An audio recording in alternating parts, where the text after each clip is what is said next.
Donkey Kong! You may know him well, and it's hard not to. As the first member of the DK crew, he's been a household name for more than 40 years, through a myriad of appearances in video games, cartoons, a movie, his own theme park, and even a trading card game back in the 90s and early 2000s. In a snippet of gameplay for the upcoming Mario Kart game, Nintendo showed what seemed to be a redesigned Donkey Kong. And that made the internet ask a lot of questions, such as, why would they redesign him now after a huge Donkey Kong Country push in both video game and theme park form? How will I relate this video back to ARMS for my regular viewers? Just how many questions do we have to answer in this video? Why are only 2% of my viewers subscribed to my channel? Not a single person asked for my opinion, but here I am anyway. Come along with me as we answer all these questions and more, to find out life's most important question. Why does Donkey Kong look like that? In order to understand what the Kong looks like, we have to go back to the beginning. So I did what any budding journalist should do, and booked a flight to Kyoto, Japan. You boss, I don't know that we actually have the budget. Okay, do we at least still have the interview with Miyamoto? No, Miyamoto said no to the interview. Okay, how about Yabuki? Can we get Yabuki at least for the video to talk about Mario Kart? Yeah, Yabuki's a no-go. There's a restraining order. No. Okay. So I stayed at home studying Donkey Kong's vast history and buying a green screen. This was a lot funnier when I was writing it out. See, back in 1981, Nintendo released an arcade machine titled Donkey Kong out into the world. At the time, he was designed by Shigeru Miyamoto, and looked a little something like this. Oh, sorry, that is Shigeru Miyamoto. He looked a little something like this. Now, as you can see, he was originally designed to resemble a big, dumb ape. Now, over the years, Donkey Kong's design remained largely the same, but with a couple of minor iterations in games like Donkey Kong 2, Donkey Kong 3, and this old Game & Watch handheld that had Donkey Kong on it. Largely, though, still just a big dumb ape.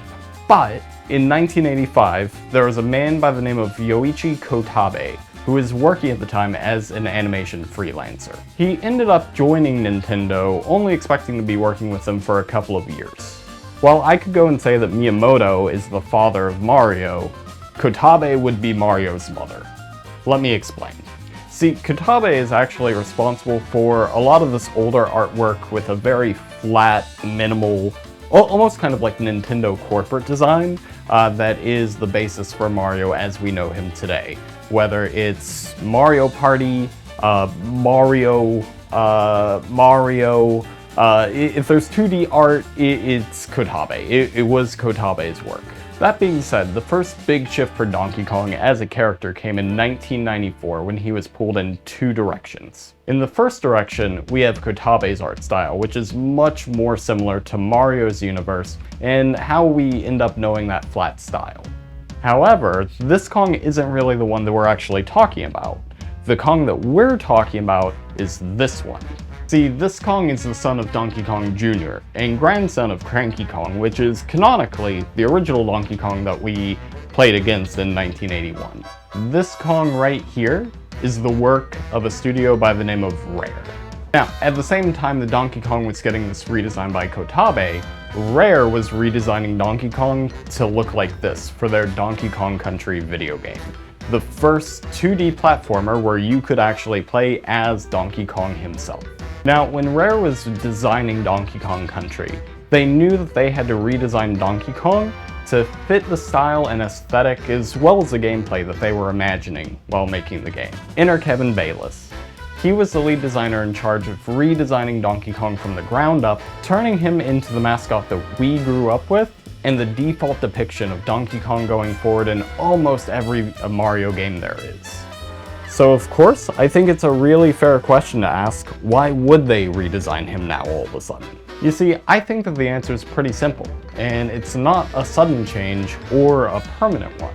You see, Donkey Kong has always looked like this, and like this.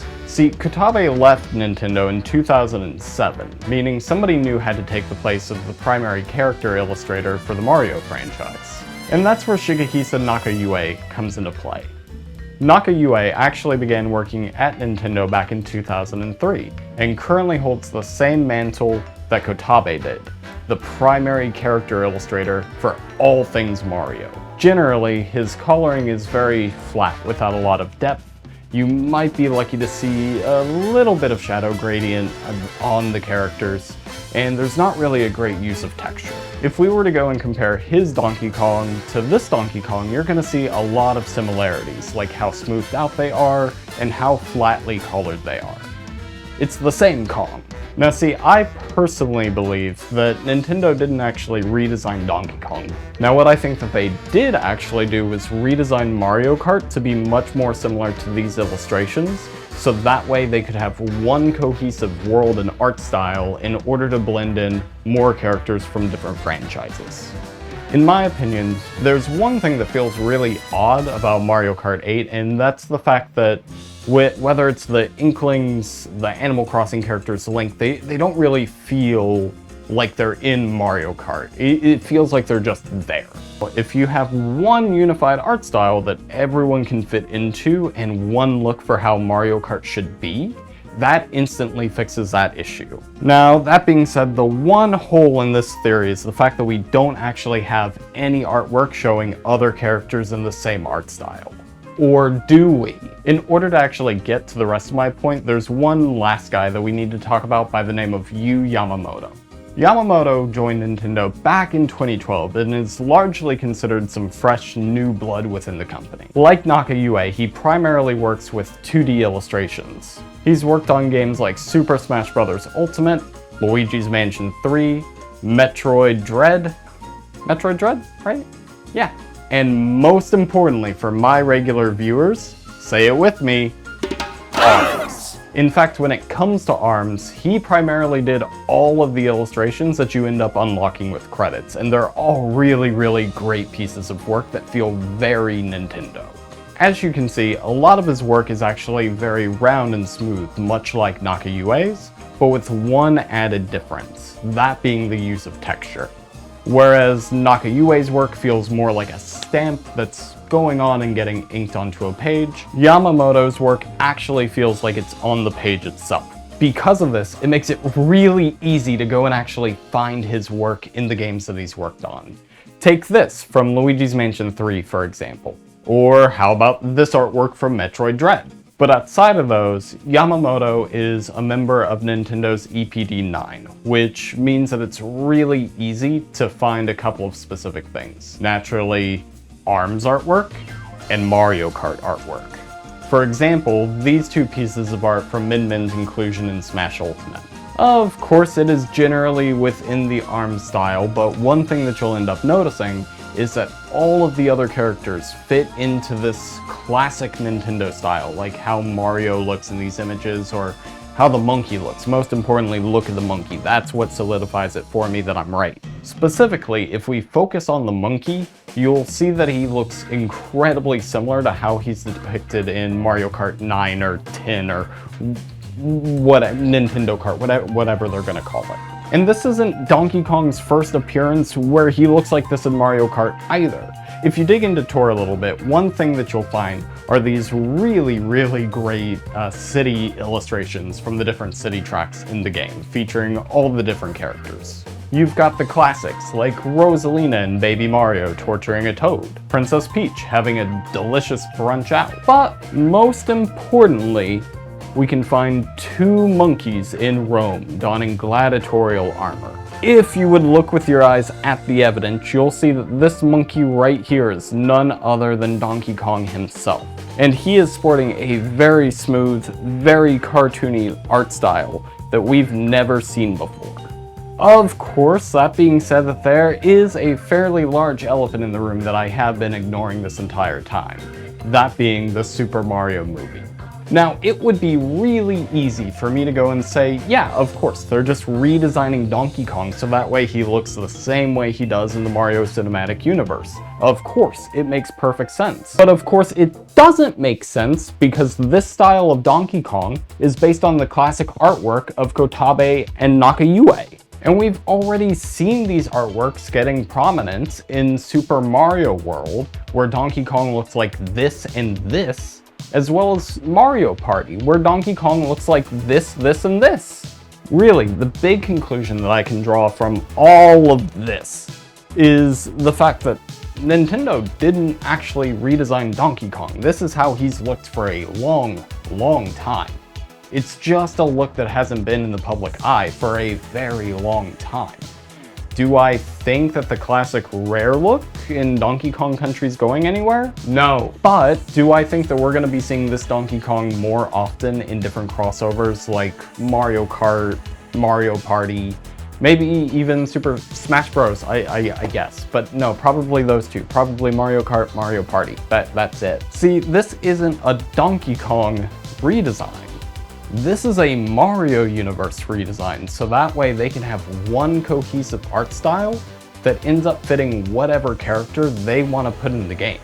If they want to go and put Kirby and DDD in, cool, we've already got these classic designs for that. If they want to go and put Min Min and Springman into Mario Kart, sure, why not? There's already this artwork here that shows that they can fit in.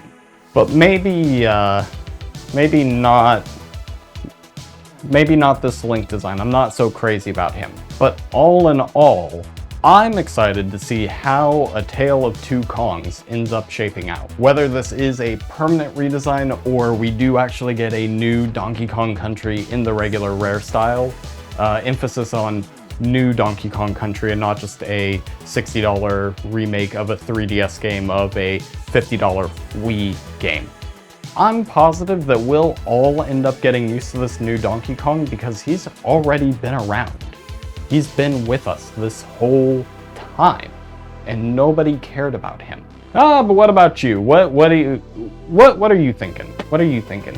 Let me know down in the comments, and if you check out the description of the video, there's going to be a link to all of my social medias, like my Blue Sky and my Discord. All bunches of fun, whole barrel of monkeys in there, let me tell you. But let me know what you think down in the comments or on those social medias, and make sure to subscribe to the channel if you haven't already. Every time somebody subscribes to the channel, it encourages me to buy a new green screen, and so that way I can go and make a brand new video for you guys. So feel free to do that maybe.